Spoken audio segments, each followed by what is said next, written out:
have to do the needles anymore. I can just do pills. Yeah. Somebody's at the door.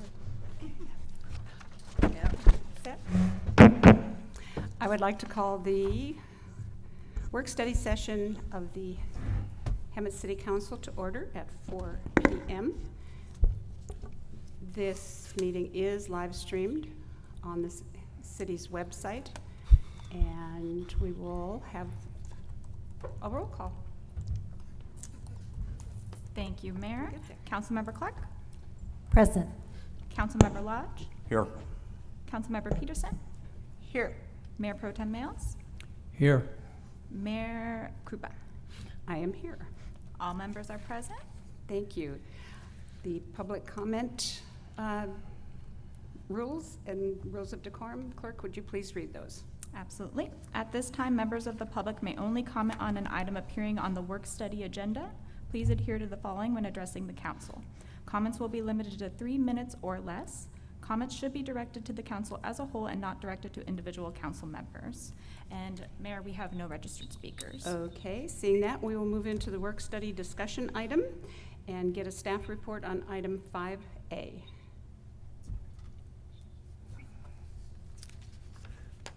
Good evening, Madam Mayor and Council. I would like to introduce Chief Webb. He will be giving a presentation tonight for the identifying locations and sequencing for fire stations in our city. So with that, Chief Webb.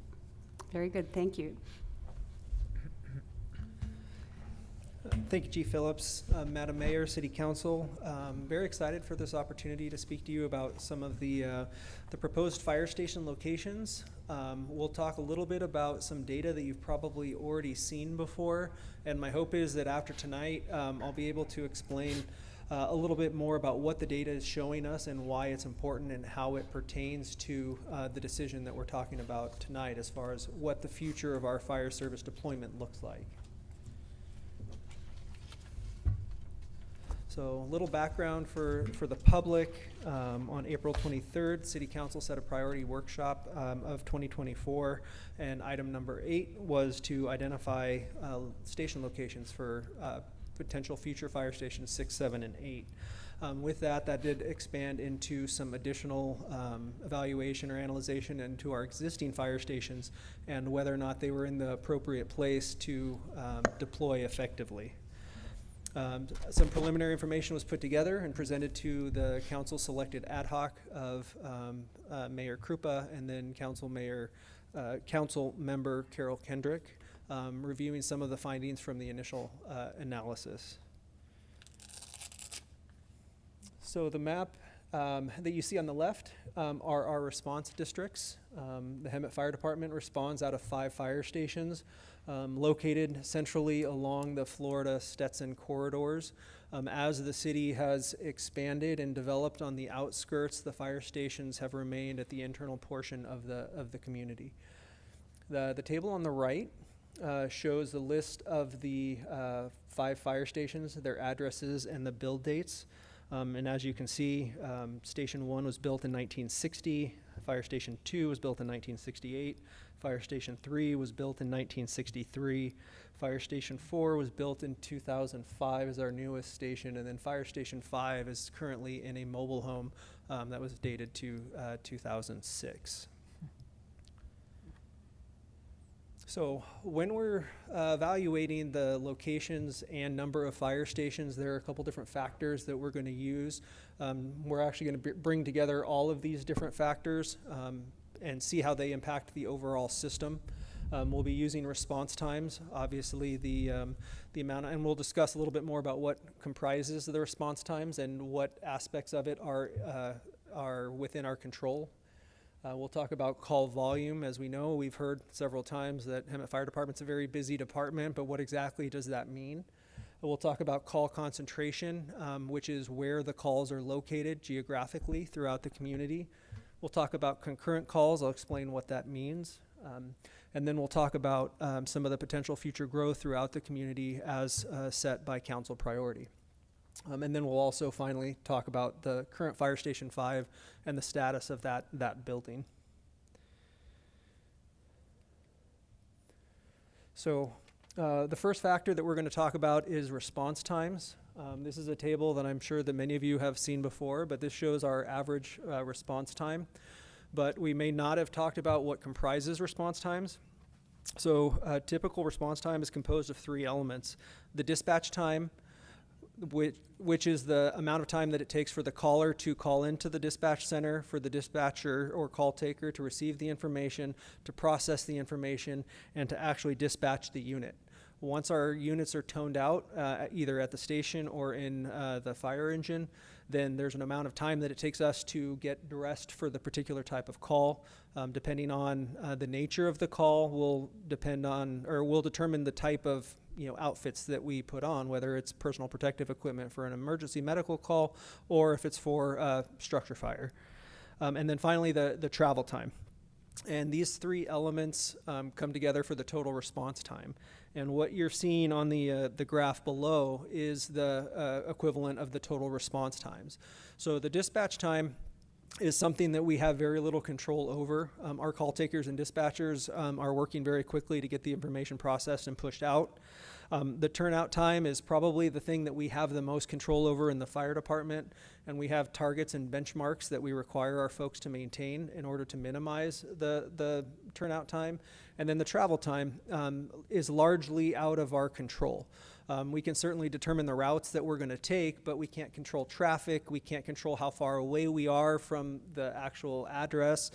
We can't control if intersections are closed or what it takes to safely travel from one place to another. So that travel time is largely out of our control. What the goal that we are attempting to maintain is 6 minutes, 30 seconds, and 90% of the calls. You can see from the chart, since 2014, we have never met that target time. And in fact, the highest that we have been over was in 2016, and we were nearly 3 minutes over our targeted response time. So as we have added resources or modified some of the deployment methods, we have seen some reduction in response times. Most notably on the right side of the graph, you have 2 red columns. What these columns represent are the beginning part of 2025 until Squad 4 was placed in service on October 10th, 2025. And then the far right column represents the average response time after Squad 4 was placed in service. So as you can see, before Squad 4 was placed in service, we had an average response time of about 7:34. So we're just over a minute above where we want to be. And then the last 2 months of the year, we see a dramatic reduction at 24 seconds carved off of the entire system. So this isn't just in Station 4's response district. That one particular piece of apparatus took the entire system and reduced the call times by 24 seconds. And there are a variety of factors that contribute as to or determine what that response time how that impacts the overall system. But when we talk about some of the other aspects, such as call concurrency, then you'll see that something as simple as adding a unit in service on the west side of town keeps the units where they're supposed to be, which puts them in a prime location for when a call comes out in their district. So it does impact the overall system. With a goal of 6 minutes, 30 seconds, we put 1 unit in service, Squad 4 goes in service, and we see a 24-second reduction. If we're still looking at a 40-second reduction, we plug another unit in service, that call volume, that response time should go down. We plug in another unit, that response time should go down. Incidentally, there are 2 major areas that we were focusing on this particular study, one of which would be the Four Seasons area on the far west side of town. We have an average response time to Four Seasons of 10 minutes and 12 seconds. There are a couple reasons for this. Most likely, it's a substantial distance from its closest fire station, which is Fire Station 3. But also, Fire Station 3 is one of our busiest apparatus. So the likelihood that Fire Station 3 is actually in quarters when the call comes out is greatly reduced. And we have some data to show that as well. So if Station 3 is not the one responding, or if they're not responding from quarters, that response time can be even longer. So the average of 10 minutes and 12 seconds means that you have calls that are longer than 10 minutes and some that are shorter. The other area is McSweeney. Fire Station 2 on Stetson is the closest unit to McSweeney. Again, it's a very busy unit, and if they are not in quarters, then you're going to see Station 1 or even Station 5 coming in, and it's a substantial haul for them. So those are the two areas of factors of prolonged response times that we're going to focus on. Okay. Another factor is call volume. Said you folks have heard that we are busy in the city of Hemet. The graph on your left represents the call volume from 2018 to this past year, and we're just about at the tipping point of 19,992 calls, so we're right on the cusp of 20,000 calls for 5 units, which is represents a 15% increase over that time frame. The chart to your right represents the total responses per unit. So if you do the math, if we identify 2025, the far right side of the right chart, you add all those numbers together and you're going to get much more than 19,992. The reason for that is those numbers represent the number of calls that particular unit is responding to. The graph on the left represents the number of calls for service. So if we have a structure fire, that will be 4 units in a squad or 5 units in a squad. So each one of those units will get a number, where on the left chart it only counts for one response. I highlighted the red boxes as an indicator of where we are exceeding the target of 2,500 calls per unit, where we should be identifying new resources. So you can see that the number of red boxes means that most of our units have been well over that 2,500 call per year mark for several years. And the far right numbers of 2025, all but 3 of our resources would be over. With Squad 4 will be over, but that was only for 2.5 months worth of data, and they were at 925 calls. So the chart on the right is indicating that we have a system-wide deficiency in the number of units that we have available to respond. Another factor that we have is call concentration. This is an image that we call a heat map, and it represents the frequency of calls for a particular area. So the areas that are brighter yellow are the higher call volumes, and then the lighter blues are the lower call volumes. So in the chart on the left, we have the entire city, and you can see from, actually I'll do this. This one's probably a little easier to see. You can see from the entire city, the majority of our calls are taking place in a couple key areas.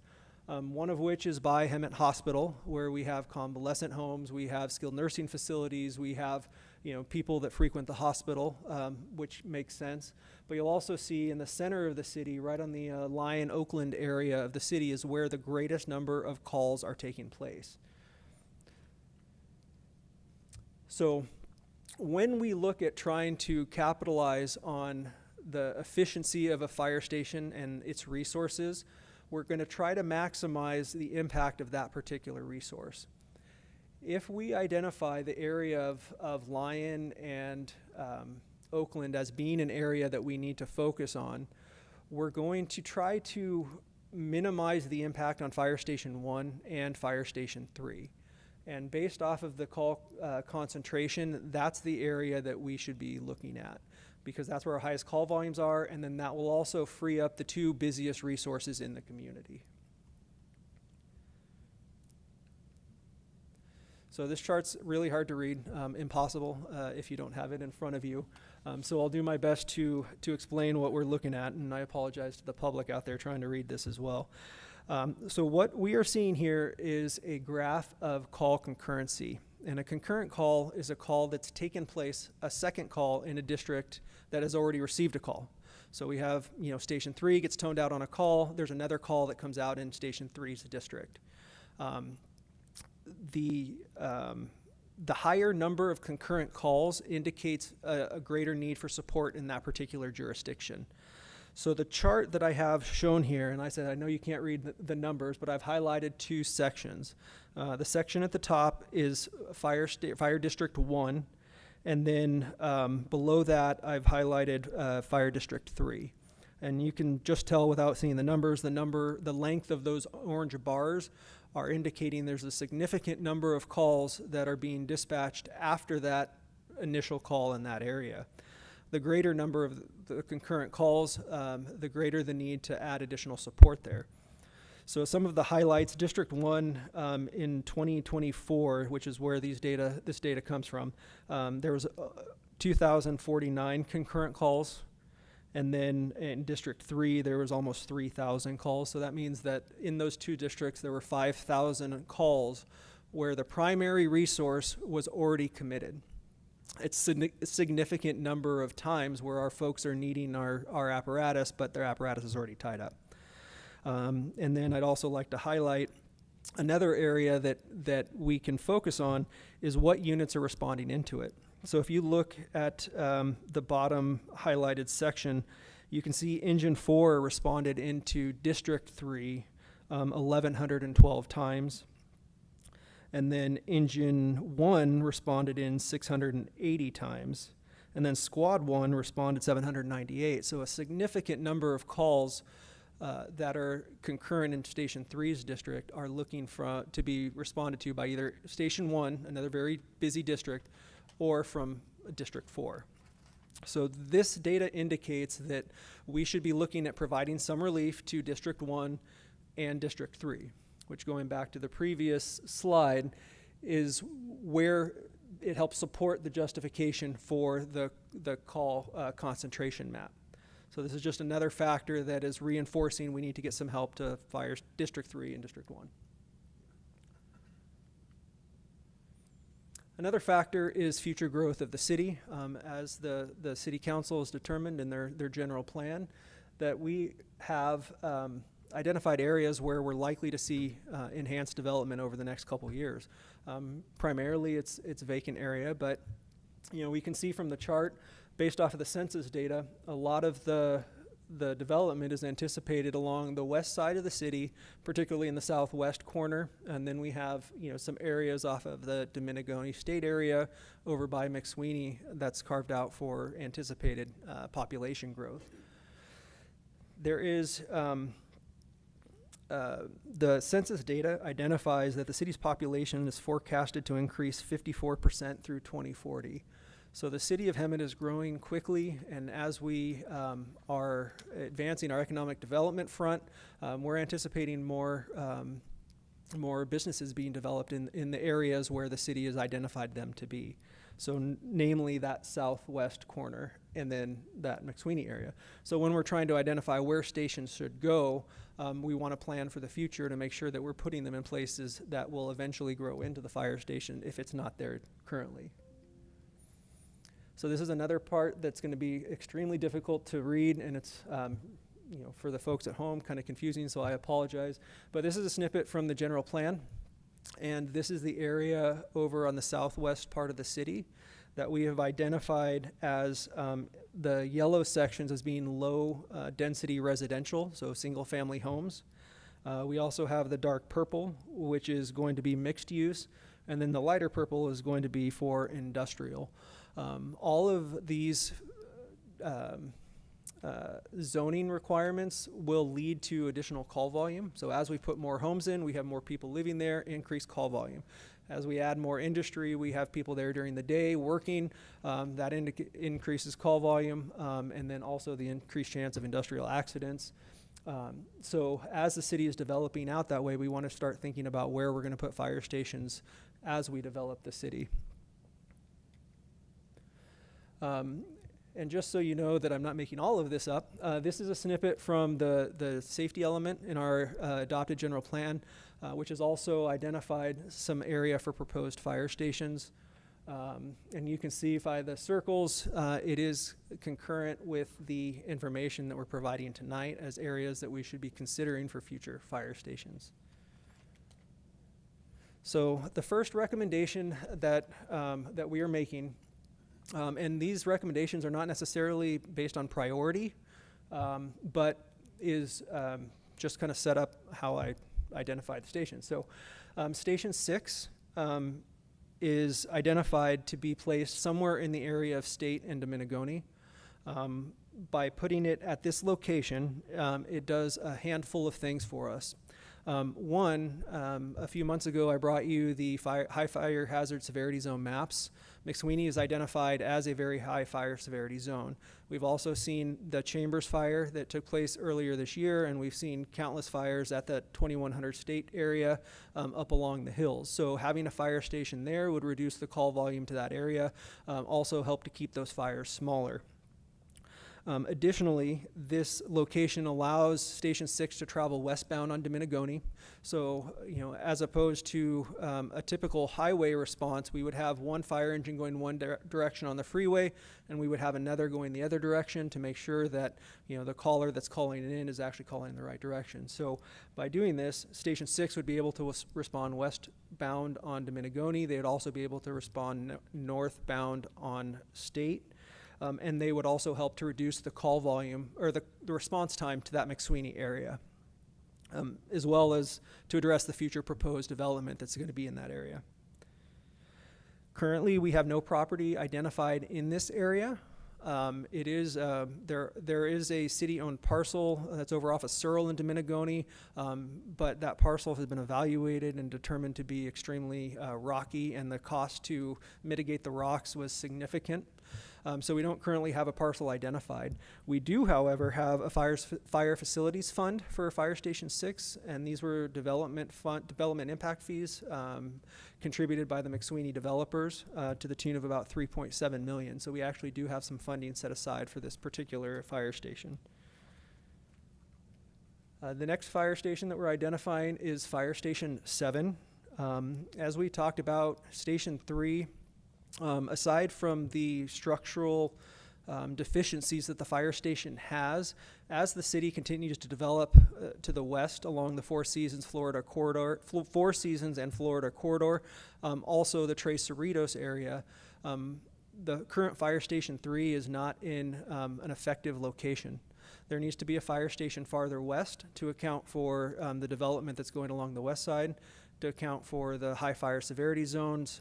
We just also had the Myers incident there as well. And then we should have a fire station more north and east to account for those areas of high call concentration that I showed you. So with that, we're recommending a Fire Station 7 that is currently located west of our current Fire Station 3. It'll decrease the response times into Four Seasons. It'll help with that concurrency, also very high fire severity zone area. We did identify a city parcel. There's a parcel on the northeast corner of Warren and Devonshire. There's a community, it's all residential community and a vacant lot there that's city owned. Again, we haven't done enough research to know if there are any environmental issues or the reason that parcel hasn't been developed, but it was identified as a city owned parcel. That parcel would allow us access both off of Devonshire and Warren. It's about a 1.6 acre parcel, so it's adequate size. So the next fire station, we're calling it Fire Station 8, will be the southwest corner of the city. Obviously, the primary factor of that would be to anticipate future development throughout the community. It will also allow a unit to travel eastbound on Dominigoni that could tie in with Fire Station 6. We don't have any property identified for this area. There's obviously quite a bit of vacant property in that area, and as the development for those mixed use and industrials, it might be something that they'd be willing to help us out with. So the current Fire Station 3, as I stated, ideally would be relocated more north and east. This would have to take place in conjunction with the Fire Station 7. Otherwise, we're going to prolong those response times into Four Seasons. But once both stations would be developed, we would reduce the call volume for the overall system for the highest concentration of calls in that particular area. And then we would also decrease the response times over to the Four Seasons side. We do have a city-owned parcel at 2100 West Menlo. There is a cell tower at the parcel next to it, and then it abuts a church on the west side. That's about 1.5 acre parcel. It's long and skinny. Ideally, we would be looking for something with a little bit more of a frontage, but the actual size of the parcel would work. We would just have to get creative with the footprint of it if that's the site that we do choose. But geographically, it's in a great location. Finally, our current Fire Station 5 is a modular home, or mobile home, and it's currently located on a fault line. And it's my understanding that the reason that we aren't able to build a permanent structure on that location is because of that fault line. So one of the things that we need to consider as we build out our future fire stations is where we want the permanent home to be. You know, they're okay living where they're at now. You know, the overall conditions are decent there. Call volume is not really an issue. Response times are not really an issue, but at some point, if we want to have a stick-built structure, we're going to have to identify a location. Where they're at is not bad. We're not recommending making any moves at this point, but identifying a parcel in that particular area would be what we're recommending. So overall, the picture in front of you shows how the fire department is recommending the overall deployment model to look. As you can see, by relocating Station 3 and adding 6, 7, and 8, we have a much more comprehensive footprint. So we've covered the city in a much more comprehensive geographical sphere. We've addressed our response times issues. We've helped mitigate call volume, and we should also see a dramatic reduction in response time that should get us closer to our target.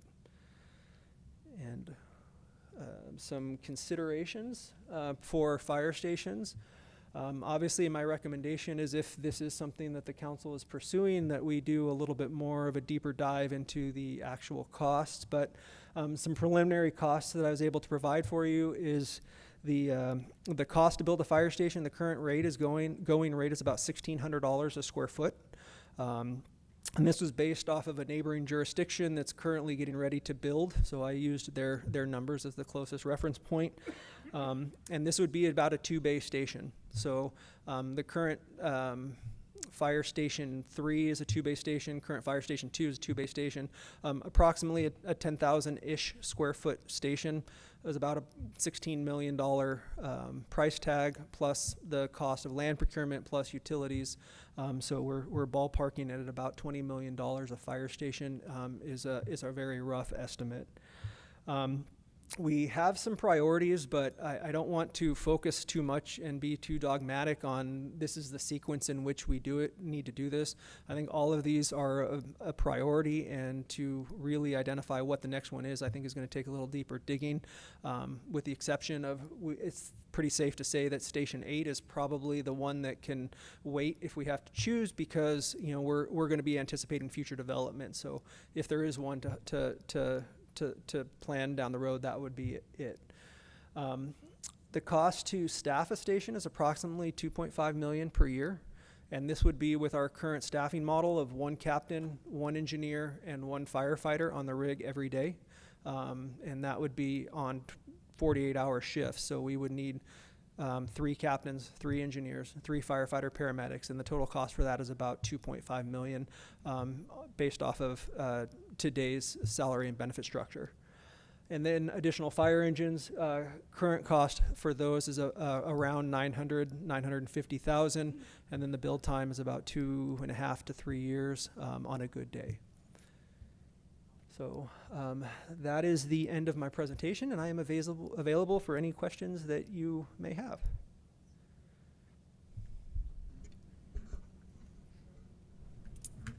Questions and comments? All right, Jackie. I'm just curious, why are you changing station number 3's name and moving it? Why don't you just keep it as station number 3 on that end? Well, that's honestly because I needed to make a decision. Obviously, it's completely, we could switch it. So Station 3 could go to the west, and then Station 7 could go at the Menlo area. Regardless of what that particular station is called, the idea would be that we would need to keep the existing unit in service while we develop the property for the other one. Okay. So if we are going to do the Devonshire and Warren property first, then Station 3 will stay in service, and then this will be 7. If we do the Menlo property first, then that one should be 7, because otherwise, we have the Station 3 going. So Okay. it's really flexible, but I just had to pick one, so I was just curious. I went with that one. Lucky number 7 for Four Seasons. Yes. Any other questions coming up? Yeah, just real quickly, to build a station, you're talking 2 years construction time, or? Roughly. Roughly. Obviously, that depends on the vendor that we choose and, getting the architecture done. We do have footprint plans for the current Fire Station 4, was designed as our flagship station.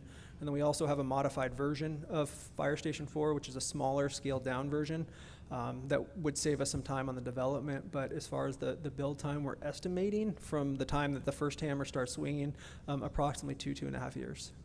Okay. Any other questions before I start? Real quick.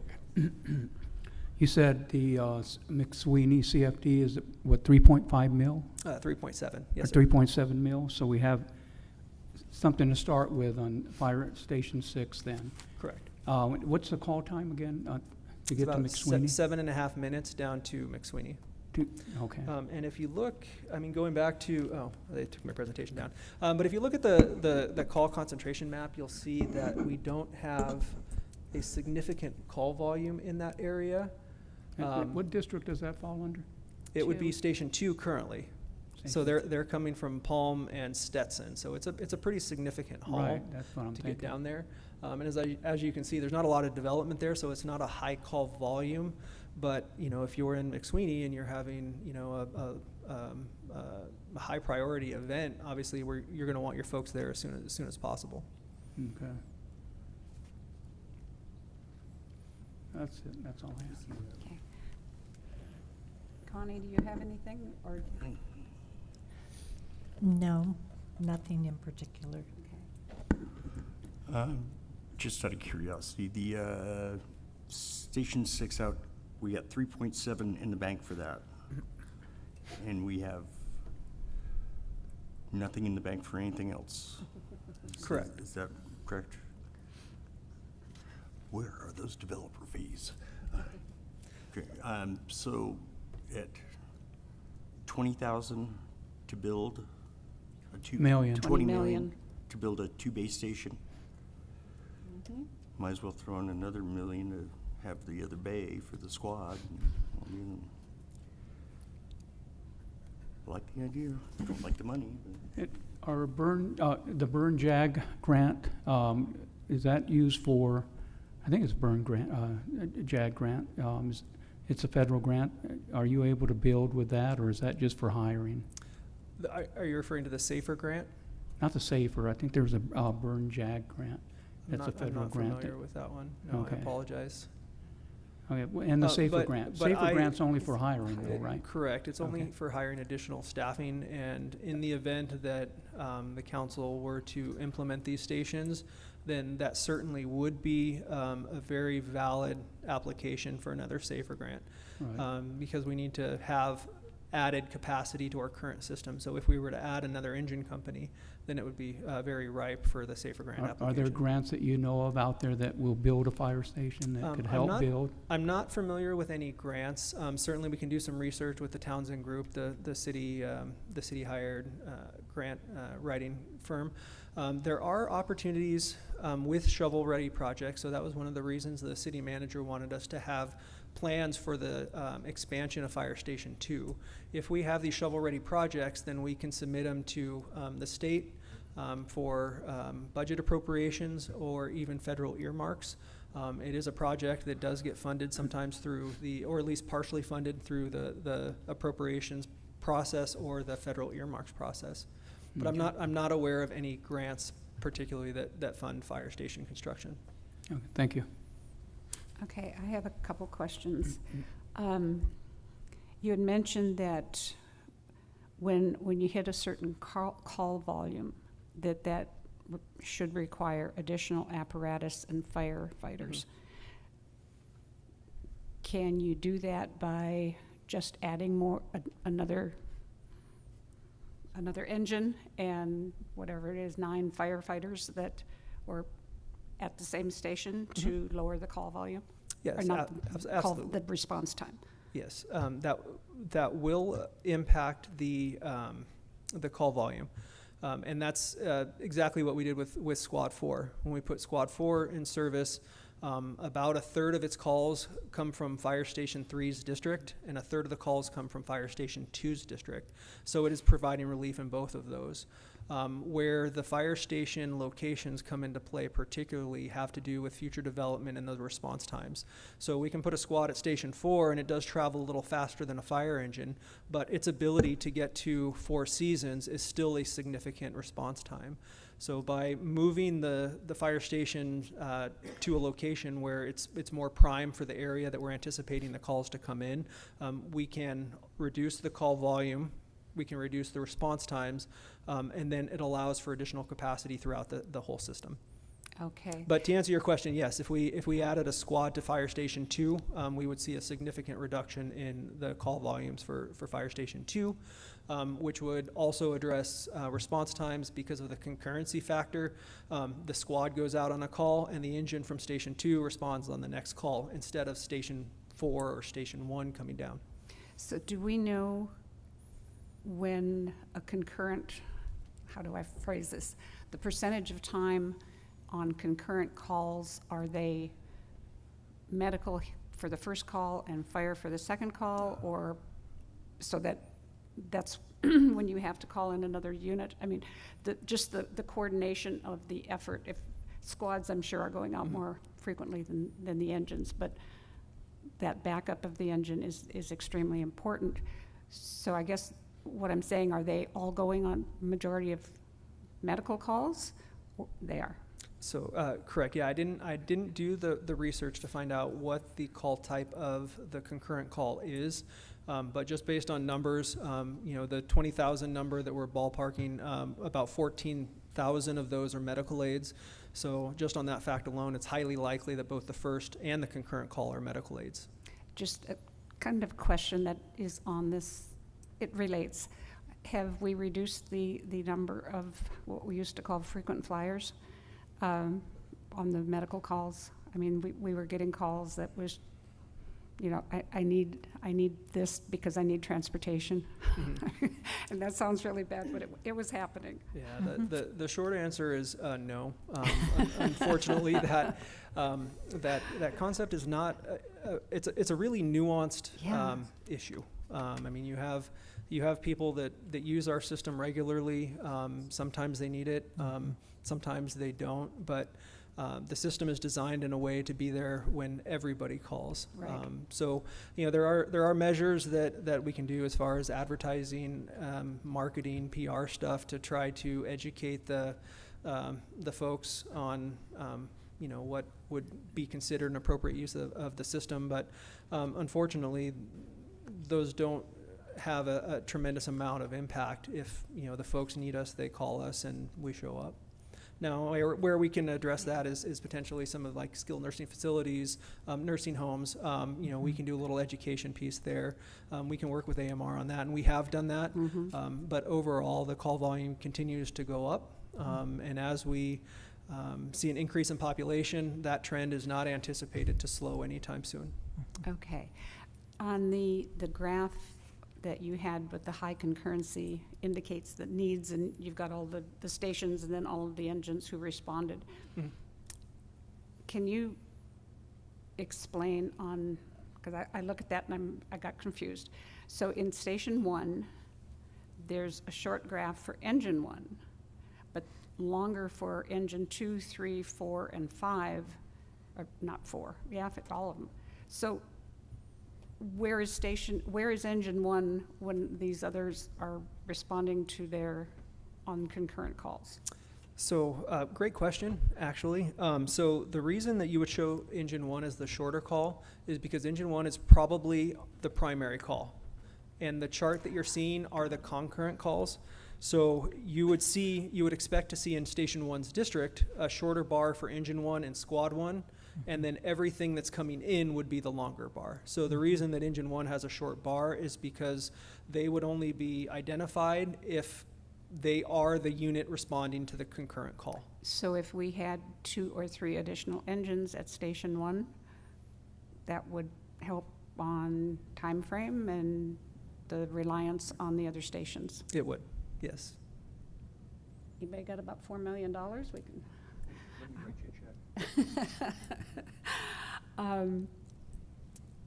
Let's see. So I guess this question is going to go to the city manager. I know this is the 30,000-foot level, but it's something we have to look at and prepare for. So you want to weigh in on this topic? What can we do in the meantime to bring down response times and alleviate some of the strain on the stations we have? Right. Well, Mayor, there's a lot. I do have one question afterwards. Okay. Please go on, city manager. I'm going to answer that in a complex way and hopefully fairly comprehensively. I think first, I just want to thank the fire department for the Good thorough job. analysis. This is a really important topic. And certainly with the volume of calls at 20,000 that we have today, it was essential for us to deploy that second squad. We did so with the help of the SAFER grant. So those positions are currently supported by the SAFER grant, which we are asking for a modest extension on. It will be, our hope is 6 to 12 months. But at that point, once that's over, the city will need to absorb those in order to sustain the second squad. We believe, I think at the staff level, I'm confident to say that I believe we can sustain the second squad moving into next year and beyond. My observation of the city is let's look back at the age of these facilities. So we have both aging issues with the structural assets, and we also have operational challenges. I'm going to start with the aging of the assets. The good news is we recently updated Station 1. It really had almost a thorough, complete rehab. That was our oldest station, built in 1960.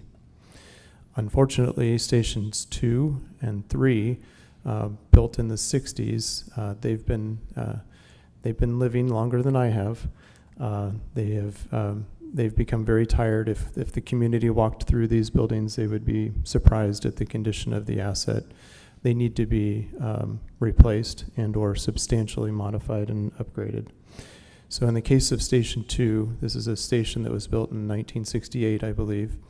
We do have, the Deputy Chief mentioned that we have some plans underway to design an addition to that building. It would also consist of remodeling the asset to accommodate a squad. And someday, is it Palm at there? That's the intersection. Palm would down the road connect to Dominigoni, so that's also helpful in terms of access and connectivity. But that location is primed for an expansion opportunity that will be able to be deployed at a more cost-effective, in a more cost-effective way. And that's something, as the chief said, could be something provided to us through state or federal earmarks. So we think that it's important that we continue with the design of that station and then begin to shop that potential operation. That would present the opportunity to add a third squad to our system. And so, as we pointed out in the early slides, adding the second squad, Squad 4 we call it because it's assigned to Station 4, we were able to drop the response times by 24 seconds. With a third squad, which costs 2/3 of the $2.5 million, right? It's a pickup truck. It can deploy faster. It can get to scenes faster. Most of our calls, more than 80% of them are health-related, medical-related. That additional squad at Station 2 could be very helpful. So that wasn't the focus of, as much of the focus in this report. But Station 3, from a structural standpoint, also built in 1963. It's over 60 years old. It really hasn't had too much modernization. It needs to be replaced based on our analysis. We need to build a brand new station, a new construction to the west, closer to Four Seasons, which is caught not only in our complex geography, right, when we have large subdivisions on 3 different edges of our city. That adds a lot of complexity to how this fire department plans for its future, because we have a lot of people living in 3 different corners of the city on a almost 30 square mile city. But Station 3 needs to be new construction, closer to Four Seasons. Fortunately, we have a parcel that we can potentially build on. And then this concept of Station 7, or this, movement of Station 3 to this other location to the north, that also needs new construction. So we're talking about $20 million a station. There's a lot of numbers there. But those older assets need to be replaced. We're going to be touching up Station 3. If you've noticed, we've added some drought-tolerant landscaping. We've placed some large rocks to protect the staff and the building from cars that have had continuing problems staying on the street, heading particularly northbound. And we are going to upgrade the inside and the exterior and interior. It's going to be a cosmetic upgrade. It's not a substantial upgrade, but that asset is very old and it's not in the right location long term. So we're trying to minimize our level of investment at this time. Let me move from structural to operational. So because these stations would take a couple of years to be built, there are going to be more homes built, which generates property tax and sales tax for the city. So we can anticipate additional funding being added to the budget, some of which will be dedicated to the fire department and can be dedicated to potentially some debt service on future fire station construction. But so on the operational side, I think incrementally we can take this as the city has in the past incrementally. So I think operationally we can expect that within a couple of years we could potentially be ready to deploy another 6-person squad to potentially Station 2.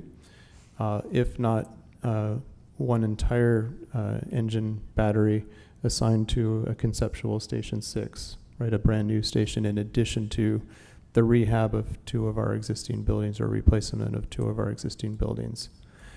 The only way to address these immediate, more near-term construction challenges is through some form of bonding, whether it's something that the city borrows for or it's called a general obligation bond approach, where similar to school districts, when school districts remodel buildings or plan for new addition, the Hemet Unified School District has done this. That's why Little Lake Elementary, Whittier Elementary, when they go through modernization on assets that are probably built about the same time these fire stations were built, it's the taxpayers, the property owners that fund the construction and spread that over a very long term. And so, in fact, as new properties are developed, they are added to the tax rolls, and that reduces the individual burden on any individual property over time. So we've done some early math that wouldn't take a lot of additional analysis to understand our ability to fund, let's say 3 or 3.5 stations. But we did some back of envelope math and believe that if we look at just the single family residential, there's an opportunity to generate $20 for every $100,000 of assessed value, might be a number north of $1 million a year. We have to work with a financial analyst to understand the contributions that the industrial, the commercial, the multifamily properties would also contribute. That's a fairly easy analysis. We've checked with an advisor who can perform that analysis for under $5,000, $5,000 or less, and probably pretty quickly. But if you spread that type of revenue out over 20 or 30 years, the individual burden on individual property owners is reduced, and you yield an asset that probably is going to live longer than 30 years. It's probably going to live at least 60, right? These older assets have lived for almost 60 or more than 60 years before they needed some form of heavy modernization. So I think that when the city's thinking about these near-term challenges, the only pathway is to look at the bonding options. And so, as alluded to in the staff report, we would be prepared to come back to you in the future. Can't tell you it's going to be the next meeting, but relatively soon, we would be able to bring you back some analysis and options so that you could take a harder look at some near-term financial options on how we upgrade these facilities. They will need to be upgraded, and if you'd like to take a look at that, we're happy to receive direction tonight to proceed with some additional analysis. But rather than get started on that, we really wanted to check in with you first, share with you our challenge, and then receive some feedback. Okay. Connie? Yes. Thank you, Ryan. I enjoyed this. I've often wondered, we met with my district, you gave them a lot of information, and I did have questions afterwards, so this came in wonderful.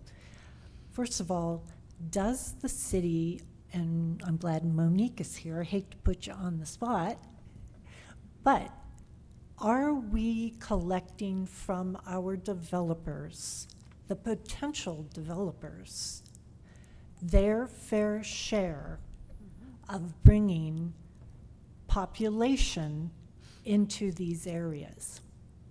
I know San Diego has, within the legal limits, are we capturing and getting? Because if we're throwing out all this money and we're going to ask with that bond, are we not just tapping into the citizens? Yes, I can answer that. So we do currently charge a development impact fee for fire facilities. I can't tell you off of the top of my head what that is, but there is a fee that's being collected now. Whether or not it's fair share, I guess it depends on if you're asking the developer or not. But there are opportunities, I think, with additional growth in the city to, have the conversations with the developer. And I don't want to speak for the city manager, but there are instances in other jurisdictions where the developers are a little more willing to contribute to the response capabilities of their public safety. Well, wouldn't you think it would be prudent for within the districts that have the high fire zones that state of California and the fire departments have deemed being very, very volatile? So is that something that we could also change for and within those, because they're creating a higher risk? Do we know? I think, as I'm thinking about your question, what I'm thinking about is we can probably do some relatively easy forecasting, given the volume of properties that have some form of application in. Mm-hmm. So that gives us a bit of a 5-year horizon. So what I'd recommend we do is look at the location of the proposed developments, particularly the residential, do some math related to the fee, forecast the revenue potential off of those developed properties over about the next 5 years, the ones that are already in some form of application, and give us some information about the ability to fund through the development process. I think as I think about this challenge, the challenge is so great with respect to the aging assets that don't have any development to support them, right? In some ways, we've all benefited from the fact that these assets have lived for 60 years. So we've had an incredible return on investment, right? Because we haven't had to invest too many dollars into those assets over time. But now they're aging, just like Little Lake Elementary, just like Whittier. These buildings I went to Little Lake. I'm sorry? I went to Little Lake. I did too. In the old schoolhouse. I liked it the way it was, but it does look pretty nice now, doesn't it? True. I'm just looking for, I know there are holes, and when you plug them with, and if you look to the future, if they're not paying their fair share, then why aren't we looking at that now? I get it, we need to do something, but in the future, it would be nice to plan ahead Well, for the we're actually, developments. yes, and we're working on our fee study now. So we have a active project of updating our fees, and we'll have to take a careful look at the fire development impact fee.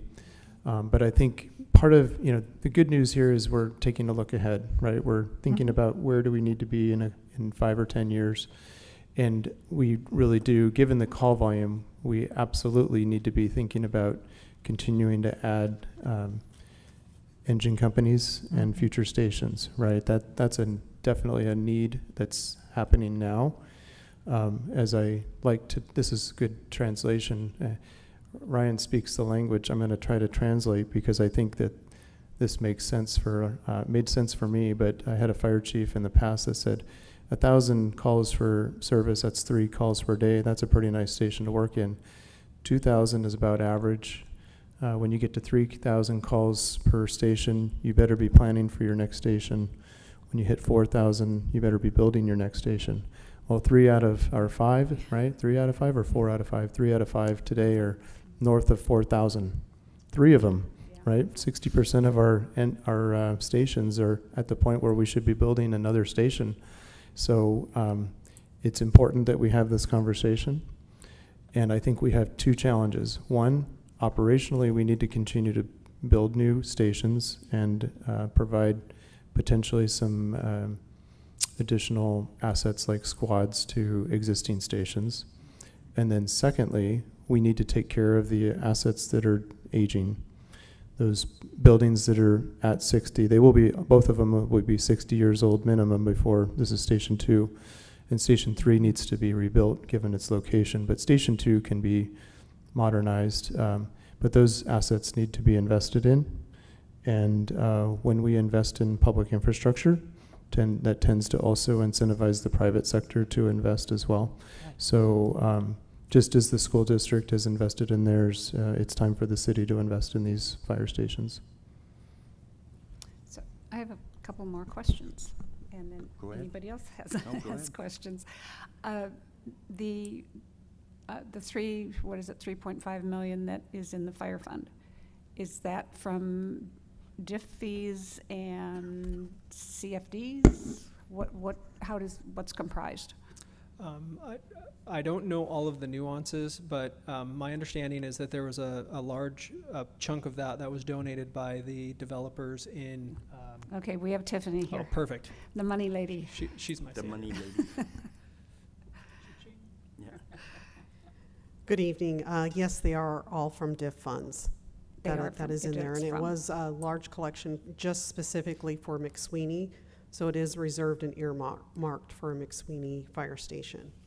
Do we have CFDs in all areas of town that are being built, or I know we probably don't in the older sections, but for Yes. the newer developments that go in, are we creating CFDs for both police and fire?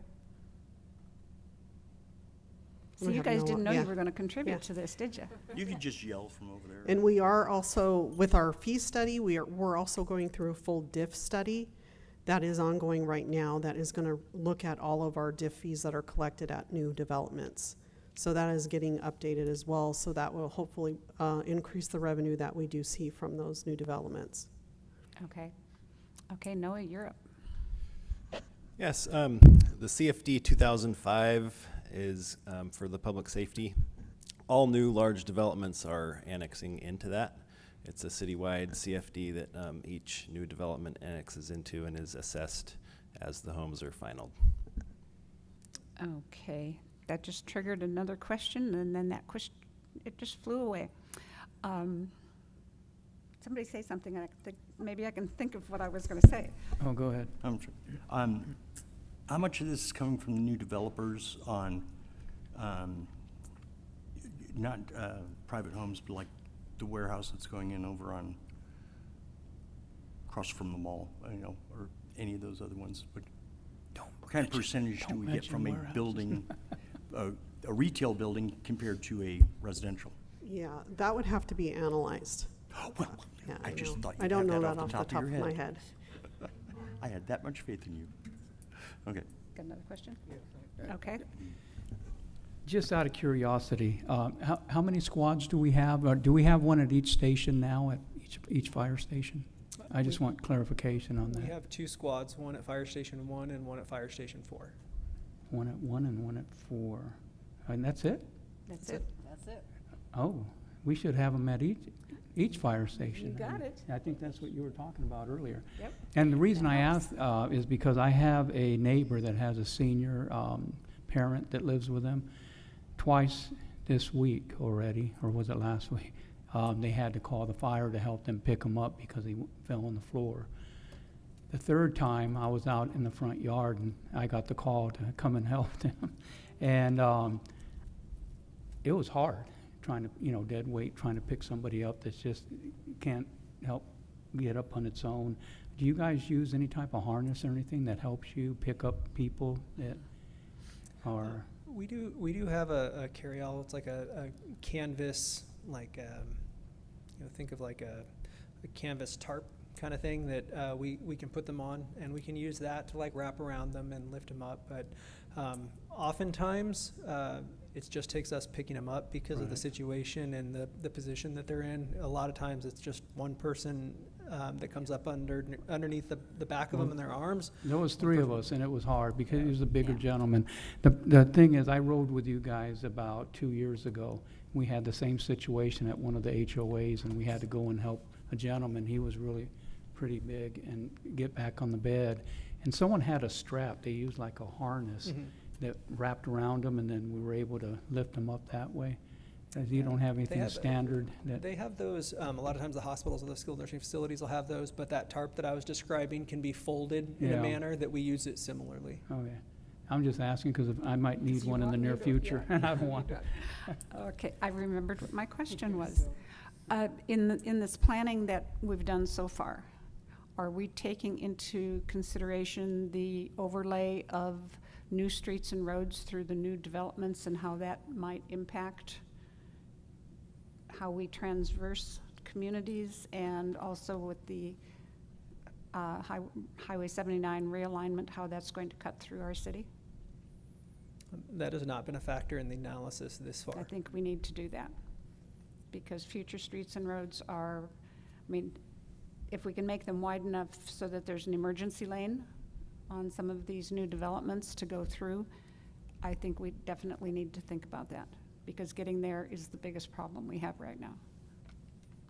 So what would you like from us today? To recommend further study and coming back? Right. There's more work that would be required to do this analysis. We would spend we would spend some money. We would also, in terms of a general obligation bond, it would be necessary for us to understand and complete a feasibility analysis. That is, there's 2 different types of analyses. There's the feasibility analysis, which understands the community's support for investing in rehabilitated or new stations. And there's secondly, analysis that I was mentioning earlier related to the financial analysis of the property tax and what it would produce over 20 or 30 years. And the longer out you go, the more that spreads the burden. And I think another consideration I've been thinking about is with interest rates appearing to drop over the next couple of years, this is a period of time where there may be a more affordable opportunity to build in the next couple of years. And so sometimes if you're fortunate to hit the market at a good time, we would be able to build at a lower interest rate. And of course, you don't have to make that decision until the moment in time. Sometimes these bonds are phased over time, so there may be a few cycles, which also allows us to incrementally build over time. So that's the type of analysis that we would be able to bring you back. But in terms of cost, I think we're looking at $5,000 for the understanding of what the revenue production would be, And then feasibility analysis would probably be about $45,000, 40 to 50, somewhere in there. It could be a little lower, it could be a little higher, to understand whether there is a pathway from a general obligation bond perspective. I think if the city's borrowing against existing assets and paying debt service, this is a methodology that may be appropriate for for part of a 20-year strategy on road rehabilitation. So, of course, our challenges don't stop with fire stations. They extend to roads, and we've recently received the data from our summer survey, and we're going to be meeting soon to develop about 7 different options for you in terms of how to plan to continue to rehabilitate our roads. We've made a lot of progress in just the last 3 years. We'll share that with you down the road. But we need to continue to make progress on the roads as well. And we're going to present to you some options. One of those options is going to include borrowing against future Measure A proceeds. And so we would receive less money in the future, but we would put those dollars to work immediately. So maybe 10 to 20 million is probably the amount of money that we would be able to borrow.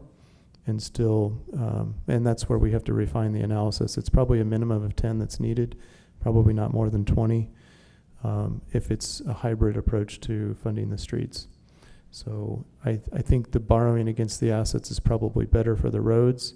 For the fire stations, I think the general obligation approach is probably the best vehicle moving forward if we're committed to updating these assets and building new assets now. And ultimately, when we add an asset through that effort, it's the whole focus is on reducing response times. And I think our community will only support something like that if we can demonstrate that they enjoy a better level of service following that investment. Okay, so are we okay with continuing this study? And I would ask that Councilmember Clark and I be involved in that, as we have been in the past with the fire stations. Okay. Yep. Thank you. All right, anything else any other comments? Okay, thank you so much. This is very informative. I know you put a lot of work into all of this, so I appreciate it. And Thank you, Ryan. are we ready to? Okay, then from here we will adjourn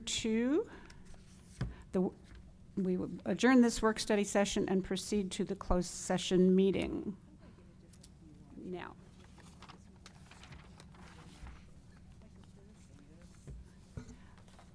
So we've adjourned that, and we are going to call the February 10th, 2026 closed session city council meeting to order. This meeting is being hosted via live stream on the city's website, and remind council to have their microphones turned on and positioned so the audience can hear. Deputy Clerk, may I have a roll call? Thank you, Mayor. Councilmember Clark, Present. Councilmember Lodge, Yes. Councilmember Peterson, Yes. Mayor Pro Tem Males, Yes. Mayor Karupa. Yes. All members are present. Okay, at this time, members of the public may comment only on the items appearing on closed session. Do we have any speakers for our closed session item? Mayor, we have no speakers. Okay, we will recess. We will recess to closed session.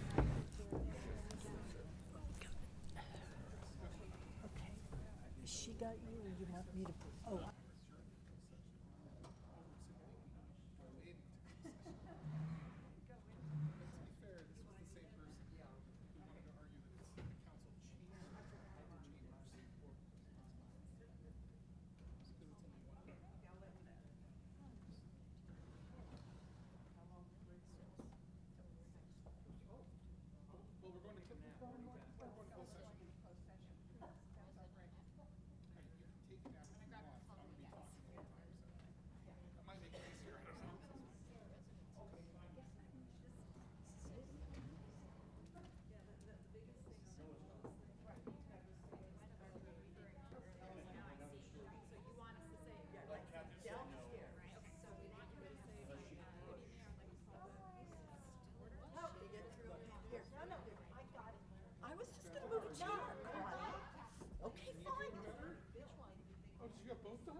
to you? It's probably longer, but that's okay. I wrote your name on it. I'm well, thank you. It's okay, it's okay. Hello, Mayor. How are you? I'm good, how are you? Well, good. Been through my other shoulder replacement, so I'm good. One of my 4 joints in 20 months. One, Not recommended. that's, well, my sister is, she just had one done, and as soon as she heals from that, she's having the other one done. And she said she didn't have any pain. Well, it's much less than what you had when you did it. Boy, she's a goddess. Like pain. Yeah, Yeah. Cheon, I want that. That's it, we were discussing with Tom, that how getting rid of your pain improves your disposition. Well, you can be a real bitch when you're in pain. Yeah. It's like, Yeah, it hurts. at a minimum, yeah. Get out of my face, I'm in pain. So, I'll see you guys later. So, yeah, there, again, you know, like everything else, there's so many questions to be asked. This is their capital fire facilities fee. Of course, we're not saying No. it's eliminated, right? But besides the artist fee that they implemented last month, that I had said, $50,000, it's got, and they charge 1%. Oh. From the total value on construction. So, 1%, Well- we had to pay it. We built our, it was $12 million built our building, we had to pay How 1%. So they implemented a 50 basis point fee. Right. So now we're getting that. None of them, Yeah, I'm just wondering. The size of the city has to have quite a bit to do with the anticipated income of, you know, developers, right? who wants it down here, right? Right. Well, I mean, No, they I'm not do. saying that. Who is it? Yeah. Identify who it is. Right. And, you know, what does it mean to their pocket and what would be a reasonable fee to ask? You know, Sacramento's got everything. I would move to Sacramento. I would move to the city. Yeah, they've got a Delaware trilogy going in Vicksburg, right outside of Lincoln, Oh, yeah? outside of Rockland, Lincoln. Yeah. My brother lives beautiful, in Rockland, beautiful yeah. area. Our good friends live in Rockland. Yeah, it is. I mean, they have everything. Yeah. Yeah. But they're a much, much bigger city. Who's the meeting? It's not. I was impressed tonight, the way he spoke without See, reading. they don't know that. They don't know. No, but he, Mayor would know that. he had so much information on what we have and It's a what big we deal. don't. It's a big deal. Right. His job is his job. Right. They don't want that job. But, yeah, that's the first time he's impressed me, because he wasn't even reading. He has done He- enough a study couple on times this he's issue. been, yeah. When they hired the chief of police and the fire chief as well. Yeah. Good job tonight. I'll go. Good job tonight. Oh, thank you. You're Appreciate just it. saying that you impressed us. Yeah, yeah, You weren't it's reading or amazing. anything. It's amazing how much information you had just without having to read it, Mark. You know, on what we have and what we need. So we're trying to figure out how a strong mayor would know what you know. Well, it's, you know, there's probably, Stephen's gonna talk about this tonight. The proposal's not a strong mayor. A strong mayor is only, Get it. if They're only you. was, They're the chief executive officer. right, that happens in about 10 cities. 373 follow the council manager form of government. I've worked in a directly elected mayor in a general law city just like us. I've also worked in a directly elected mayor in a 4-year term and a 2-year term. I've studied the difference between the two because in Sacramento I was the staff liaison to, you can see what I looked like 20 years ago. It's still on video. I was the staff liaison to a committee a commission that studied the difference between strong mayor and it's really mayor council versus council manager. Yeah. In the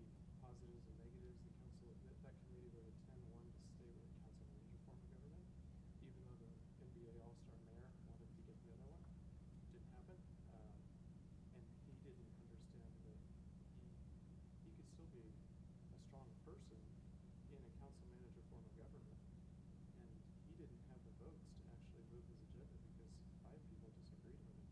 So even though he was directly elected, every one of his initiatives was shot down So by the other 5. why would we redistrict and do away with a fifth if we had a mayor? That doesn't make sense to me, because we already have representation in 5 districts. Yeah, it's you know, in some ways, I'll explain this today too. I'm sure I'll talk on this, but unfortunately I have a lot of experience in this too. Sometimes it's good to have. Sometimes it's good to have a person that's kind of watching the entire pizza, which is downstairs. I put down there, as opposed to their individual slices. And there might be I think cities do tend to graduate. I just didn't have the time to do the research.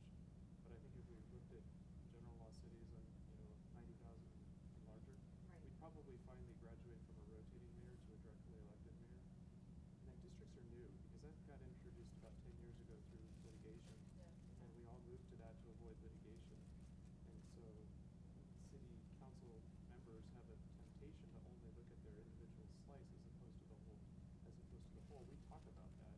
We want them to look at the whole. They seem to do it. And I think this council does, but in Yeah. Sacramento, my council, the city council members in Sacramento, 8 of them represented 50,000 people each 15 years ago. Yeah. And I promise you, they were only looking out for their district. I think that's one of the Yeah. potential constraints of not makes having sense. one looking out for everything. That One no, there's a district does not make balance. a city. And it won't change the world. It wouldn't change the world too much, but I'll share more. Okay. I have to run All right. downstairs for the All right, pizza. yeah, I was gonna say, go eat your pizza, because this is our dinner.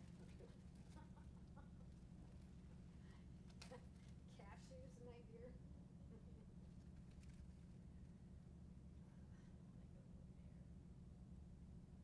I don't Can't believe know. we changed from 4 to 5 districts, 5 to 4 districts. I'm telling you, I have lived in more than a dozen cities in my adult life. Almost every city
so cold today. Turn the heat on. Yeah, it's such a change from the hot, you know? I have so enjoyed the warm weather. Yep.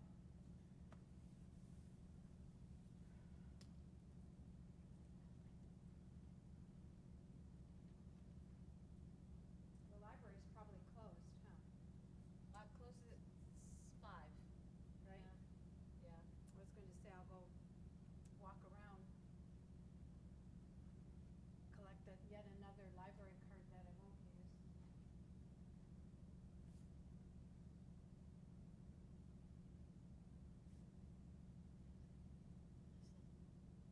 Here, honey. She texted me saying I can hear you on a hotline.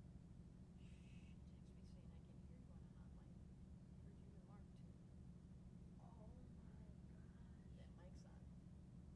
Yeah. Elodie, is this mic on? The mic's on here. People- This green one's on, because I just got a text from somebody saying they could hear me talking here. Hi, Connie.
are, where am I? Good evening. I will call the February 10th, 2026 regular city council meeting to order. I will point out that this meeting is being hosted through live stream on the city's website and by Zoom teleconference. Remind the council to have their microphones turned on and positioned so the audience can hear. City Clerk, may we have a roll call? Thank you, Mayor. Councilmember Clark, Present. Councilmember Lodge, Here. Councilmember Peterson, Here. Mayor Pro Tem Males, Here. Mayor Krupa. Here. All members are present. Thank you. The invocation will be given by Pastor Dennis Cromie of the 412 Church. After that, Councilmember Clark will lead us in the Pledge of Allegiance. Please stand.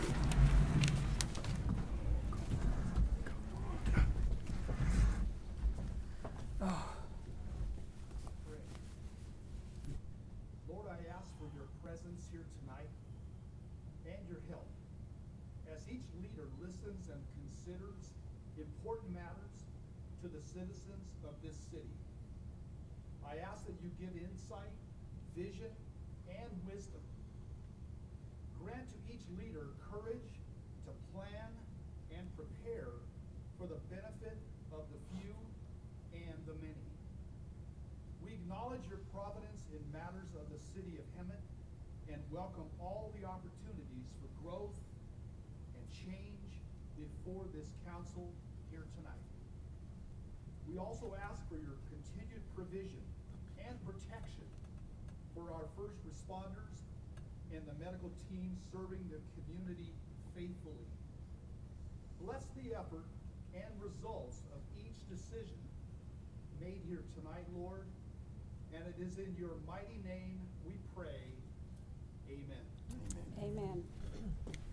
Please remove your hats and place your right hand over your heart. I pledge allegiance To the flag of the United States of America and to the republic for which it stands, one nation, under God, indivisible, with liberty and justice for all. Thank you. You may be seated.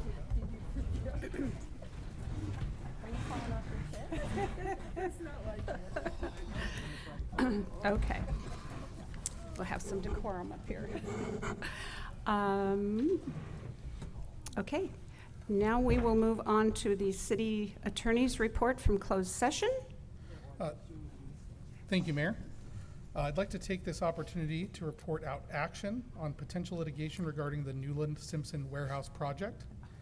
Following good faith negotiations, the City of Hemet has entered into a settlement agreement with HSL Hemet Land LLC and Hemet 223 LLC to resolve claims of procedural bias and constitutional due process violations that could expose the city to liability.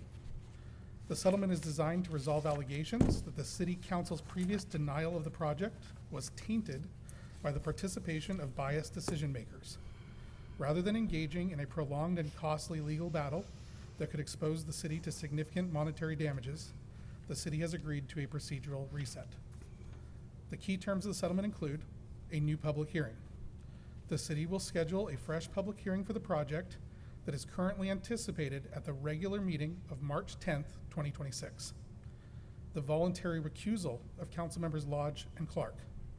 Both council members have, after being advised of the potential legal exposure to the city, voluntarily agreed not to participate in the new hearing. This is not an admission of wrongdoing by the council members and does not set any precedent for those council members' future participation. Full indemnification. The applicants must defend and indemnify the city against any third-party challenge to the settlement or the subsequent hearing process at their own expense. Release of liability. In exchange for a new hearing, the property owner has fully released the city from all previous claims of bias or due process violations. There is no guarantee of an outcome at the hearing. The city recognizes the intense public discourse surrounding the project, which is why I have been directed to make this detailed public announcement more than 4 weeks in advance of the public hearing. To be clear, this settlement is not an approval of the project.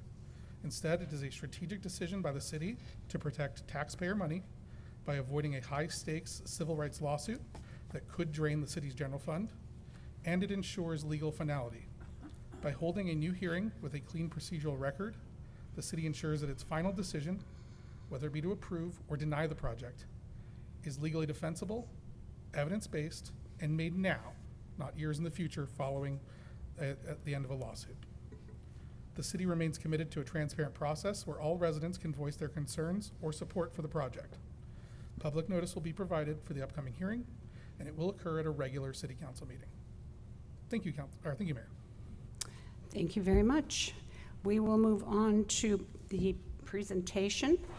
And at this time, I would like to call David Simpkins, the first African-American president of the Hemet Rotary Club, to come up.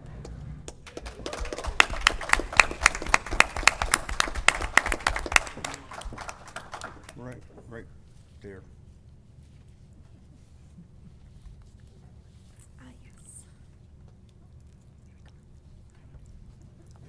You can come over here and face the audience.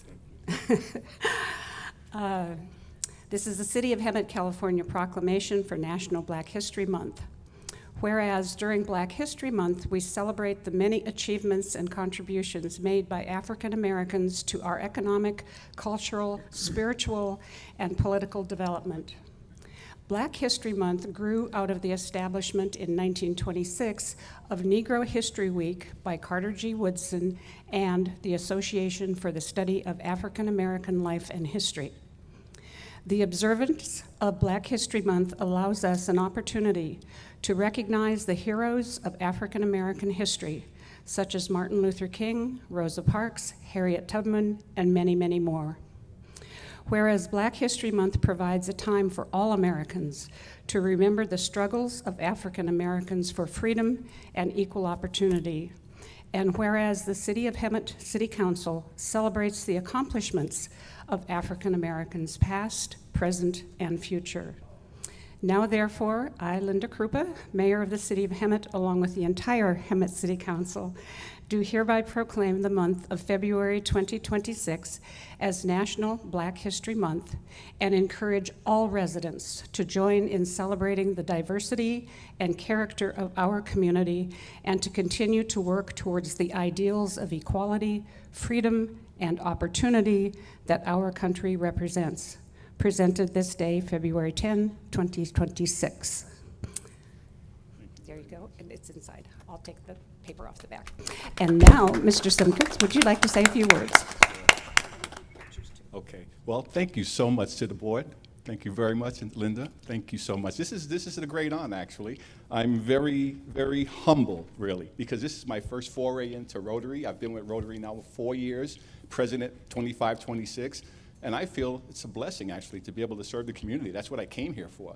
And I have my cohorts over there that help me in that endeavor. So I'm totally blessed to work with a team of people that care about the community and put service first. So thank you very much for this award. You guys can stand up, please. Rotarians. There you go. Come on over, guys. Come up. Come up. We're going to take a picture. Come up. Yes, is that okay? You are cordially invited. All right. Thank you so much again. You gotta pretend you like each other. Like you love each other. Let's go. Close them.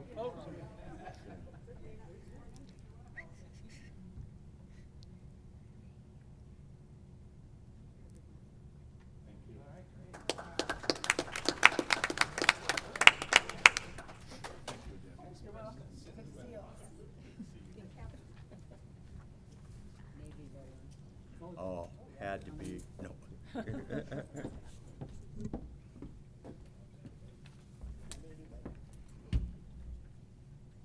know whose that is. And one of our Rotarians did not come forward, and that's Captain Brock. So, okay, with that, we will move on to public comment. And City Clerk, would you read the directions for public comment?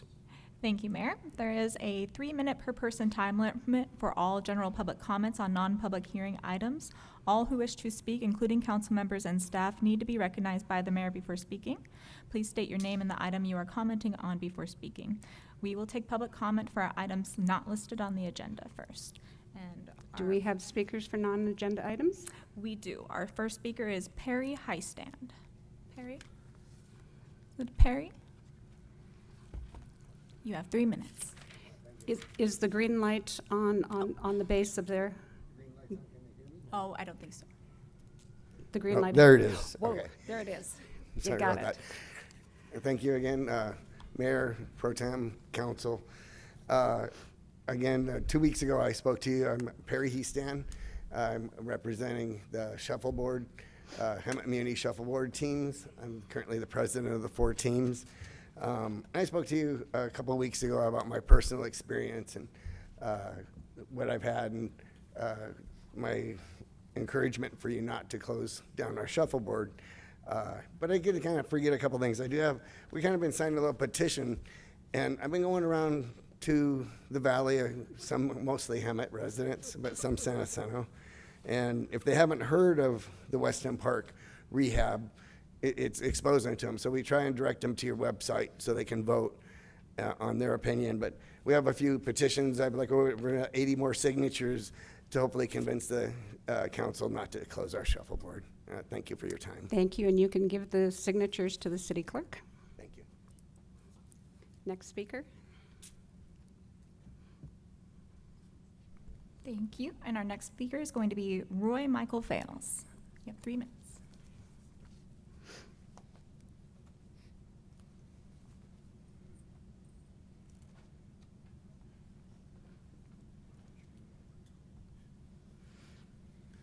Hi, guys. Good to see you again. It's been a long time. Let's talk about the Hemet Logistics West massive 1 million plus square foot monstrosity of a warehouse. They plan to build 5 feet from my bedroom at the lakes of Hemet West, along with 47 other homes on their property line. I spoke at an airport authority meeting early January about the water drainage issues, but to no avail. I was able to get a full accounting of the project design from the airport authority. I turned it over to a civil engineer for study after I pointed out to him the glaring issues of water retention at the project. After looking at the numbers, he asked me if these people are crazy. If you don't remember, they're going to have a big ditch for the millions of gallons of water they will pump into the middle of the flood zone a few feet from our property line with spillways for the overflow that will probably help flood our homes and the airport after a big rain for consecutive days, which is very common here in Hemet. One day last December, 1.45 inches of rain fell here, generating more water than their storage space could have handled. I ran the numbers. They are woefully short of capacity. This would cause a big problem for the homes in the lakes and could flood the runways. 2 days of rain would have been a disaster. The airport authority subsequently approved it anyway. They need to pump the water into the nearest underground storm drain, but that could cost them millions to do so. More to come on this. Now, one small one. I've lived in Hemet for 11 years. I have probably driven up and down Florida Avenue 1,000 times, maybe. And you're used to seeing those nice young ladies walking up and down and the sidewalks. I think Johnny Carson called them the strolling hostesses. We haven't seen them lately. It's been a month since I've seen one of them out there. Good job, guys. Good job. All right. I've read a number of the monthly reports on statistics for the Hemet Police Department. Their statistics match up above and beyond anybody's in a similar sized town in California. Hemet PD is doing a great job. Thank you. Thank you very much. Next speaker. Next speaker is Marianne Derwin. You have 3 minutes.